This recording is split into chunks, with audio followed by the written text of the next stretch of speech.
दिखाने वाला हूँ कि ब्लॉग कैसे बनाना है। मैं वो करके दिखाने वाला हूँ ब्लॉग, फैमिली ब्लॉग, भाइयों के साथ घर में किस तरीके से ब्लॉग बनाता हूँ, क्या रेसिपी में फॉलो करता हूँ, वो मैं आपको करके दिखाने वाला हूँ आज के ब्लॉग में।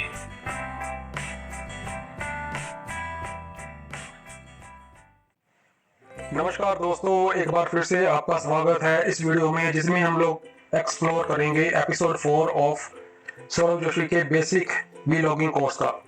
तो सबसे पहले जो कोर्स की शुरुआत होती है, इसमें सौरभ जोशी बताता है अपनी बैकग्राउंड के बारे में कि उसकी फैमिली ने कैसे सब कुछ किया और कैसे सौरभ ने जो पहला ब्लॉग बनाया और कैसे वो शर्माता था पहले टाइम पे और चुपके अपना कमरा लॉक करके फिर भी बनाया करता था ब्लॉग।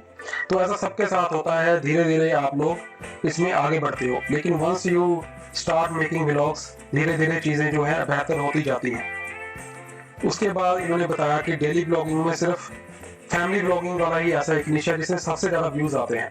मतलब अगर बात करें कि किस तरह की ब्लॉगिंग में सबसे ज़्यादा व्यूज़ आते हैं और सबसे ज़्यादा पैसे बनते हैं, तो वो उसने बताया है कि फैमिली ब्लॉगिंग है, क्योंकि इसमें सबसे ज़्यादा व्यूज़ आते हैं। अगर सबसे ज़्यादा व्यूज़ आएंगे तो आप सोच लो कि पैसे भी सबसे ज़्यादा ही बनेंगे इसमें। सौरभ जोशी ये भी कहता है कि आजकल जो माँ बाप हैं वो खुद चाहते हैं कि उनके बच्चे सौरभ जोशी के व्लॉग्स देखें, क्योंकि हमारे जो व्लॉग्स होते हैं वो काफ़ी फैमिली ओरिएंटेड होते हैं, इनमें कुछ गलत चीज़ें नहीं दिखाई जाती, इसलिए बच्चे जो हैं मेरे जो वीडियो से अच्छी तरह से देखते हैं। इसके बाद सौरभ जोशी लाइव व्लॉगिंग करके दिखाता है कैसे वो सबसे पहले कुणाली के कमरे में जाता है, फिर साहिल के कमरे में और बाद में पीयूष के कमरे में, और जो भी इंटरेस्टिंग पार्ट्स है उनके बारे में बात करता है, कैसे वो उन इंटरेस्टिंग पार्ट्स को अपने व्लॉग में रखता है। तो ऐसे ही जो उसके व्लॉग्स हैं, फैमिली व्लॉग्स इंटरेस्टिंग बनते हैं।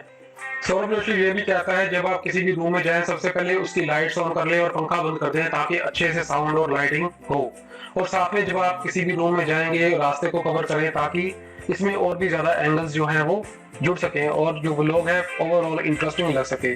सब कुछ नेचुरल रहना चाहिए, कुछ भी स्क्रिप्टेड नहीं होता। इसी वजह से ये जो व्लॉग्स हैं रॉ होने की वजह से काफी इंटरेस्टेड लगते हैं।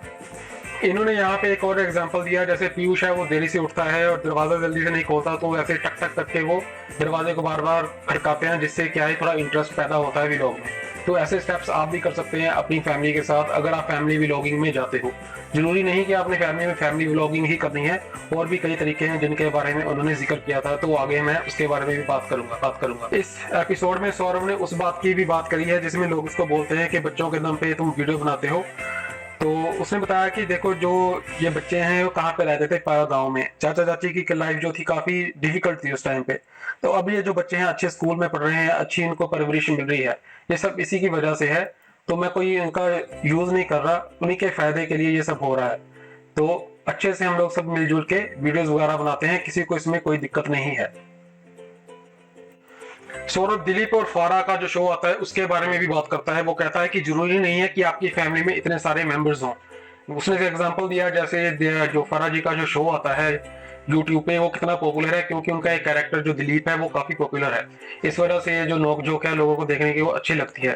तो ऐसी चीजें ही आप रेप्लिकेट कर सकते हो अपने व्लॉग में। अगर आपके घर में इतने फैमिली मेंबर्स नहीं है तो ये जरूरी नहीं कि आपके घर में 10-12 फैमिली मेंबर्स हो तभी आप व्लॉग करें। उसने ये भी बताया जैसे उसके चाचा जी, चाची जी, मम्मी पापा सभी हैं, सभी का अलग अलग रोल डिफाइंड है और सभी को पता है कि उन्होंने कैसे करना है। कुछ भी स्क्रिप्टेड नहीं, सब नेचुरल रहता है। अगर कुछ ऐसा रिकॉर्ड भी हो जाए उनको पता रहता है कि मैं एडिट करूंगा, एंड में उसको एडिट करके डिलीट कर दूंगा। तो सभी अच्छे से जानते हैं कि उनको कैसे रहना है।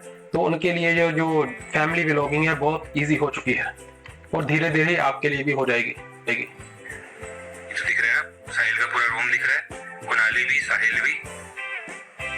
यही एंगल रखना है आपको हमेशा। तो चलो 3 भाइयों का तो हो गया।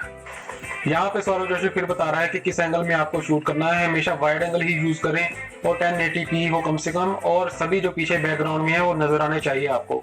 इसी वजह से वाइड एंगल जो है वो बेस्ट रहता है। 0.5 या 0.6 जो होता है आपका लेंस, उसको यूज करें तो आपकी ये जो जैसे इस सीन में आ रही है और जो पीछे वीडियो में थी वैसी इमेज बनेगी।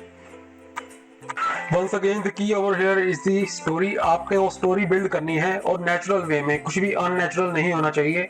आप जैसे रहते हैं वैसे ही रहना है आपने, और जो फैमिली मेंबर्स है आपके उनको भी कुछ नहीं आपने बताना कि आप ऐसे करो जैसे करो, जो नेचुरल है वही दिखाओ आप।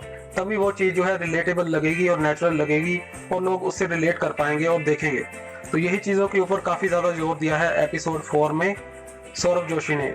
ये चीज़ एक आप अच्छे से गांठ बांध ले कि वाइड एंगल में ही आपने हमेशा शॉट्स लेने हैं और साथ में जो स्टोरी है उसको बिल्ड करना है। आपने पहले इमेजिन करना है कि कैसे क्या करेंगे आप आज के दिन में।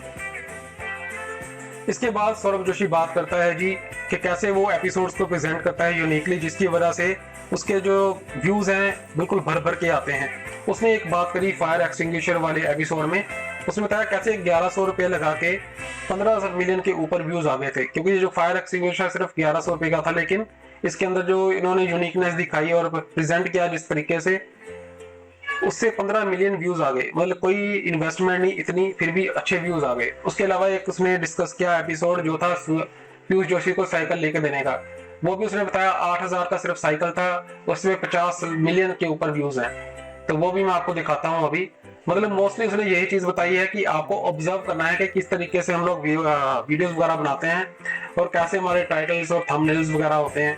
ये सारी चीजों की वजह से ही व्यूज आते हैं। ये देखो, ये वीडियो अगर आप देखेंगे ध्यान से तो पीयूष की न्यू साइकिल का थंबनेल है, पीयूष है और ये टाइटल है, और इसमें व्यूज अगर आप देखेंगे तो 53 मिलियन व्यूज है। तो इस तरह से एंगेजिंग तरीके से वीडियो बनाना है अगर आप व्लॉगिंग करना चाहते हो फैमिली के साथ, तो ये चीज़ों का आपने खास ख्याल रखना है। सौरभ जोशी बाद में बात करता है कि आप सबसे पहले अपने कमेंट्स पढ़ा करो किसी भी वीडियो के और देखो कि कौन से कैरेक्टर के बारे में सबसे ज्यादा कमेंट्स आ रहे हैं आपके पास। अगर आप फैमिली व्लॉगिंग कर रहे हो तो उस कैरेक्टर को ज्यादा से ज्यादा शो करो आप अपने वीडियोस में, क्योंकि उस पर एंगेजिंग जो है व्यूअरशिप आएगी, यूट्यूब का एल्गोरिदम भी समझ पाएगा उसको और आपके जो वीडियोज हैं अच्छे से अच्छी तरह से रैंक होंगे।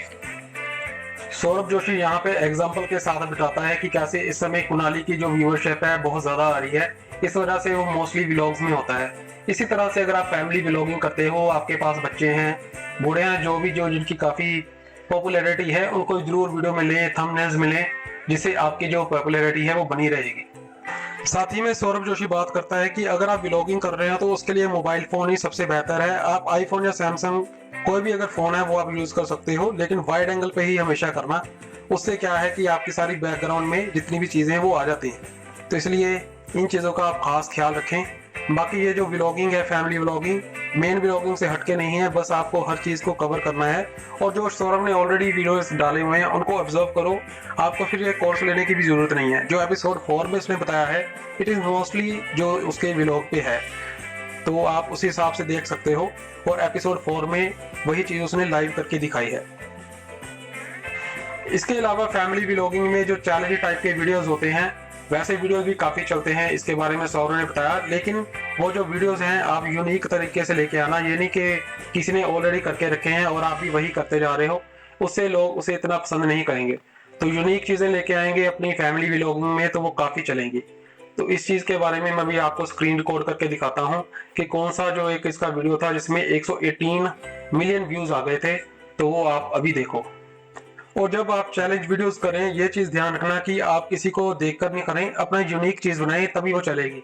अभी एक ऐसा चैलेंज वीडियो आपको दिखाता हूँ जो living 24 hours in a car वाला चैलेंज था। वो आप देखो कितने ज़्यादा व्यूज़ लेके गया था, 118 मिलियन व्यूज़, ये देखिए। तो ये जो है ऐसे जो चैलेंज वीडियोस है तभी चलते हैं जब आप काफ़ी पॉपुलर हो जाते हो, ऐसे नहीं शुरू में चल जाएं। तो ये चीज़ का भी ख्याल रखना। लेकिन यूनिक भी ऐसे अगर प्रेजेंट करेंगे, यूनिक चैलेंजेस लेके आएंगे तो वो वीडियोस जो हैं वो बिल्कुल चल सकते हैं। तो यही सब कुछ था एपिसोड 4 में। तो आपको फिर से एक थोड़ा सा रिकैप दे देता हूँ। स्टोरी बिल्ड करनी है आपने, वाइड एंगल शॉट्स होने चाहिए, आपके एंगल्स ऐसे होने चाहिए जिसमें सब कुछ कवर हो, जिसकी भी बात कर रहे हो वो बैकग्राउंड में हो। फैमिली व्लॉगिंग उसी को कहते हैं। उसके बाद इसको अच्छे से प्रेजेंट करना है आपने, लाइटिंग देख लेना, बीच में कुछ बैकग्राउंड नॉइस वगैरह ना हो, ये सारी चीज़ें देख सकते हो। और फ़ोन से ही आप व्लॉगिंग करें, फ़ोन से ही बेस्ट है। आईफोन या सैमसंग जो भी है आपके पास बेस्ट है, अगर दूसरा कोई फ़ोन है फिर भी ठीक है, लेकिन 1080p पे तो आप वीडियो बनाएं ज़रूर। और कोशिश करें कि वाइड एंगल शॉट्स लें, 0.5 जो लेंस होता है उससे। अगर नहीं है तो आप सेल्फी स्टिक से भी ले सकते हो। तो यही चीज़ें उन्होंने अच्छे से एक्सप्लेन की है एपिसोड 4 में। अब अगले एपिसोड में हम लोग मिलेंगे। अगर आपका कोई भी सवाल हो आप कमेंट्स में पूछ सकते हैं।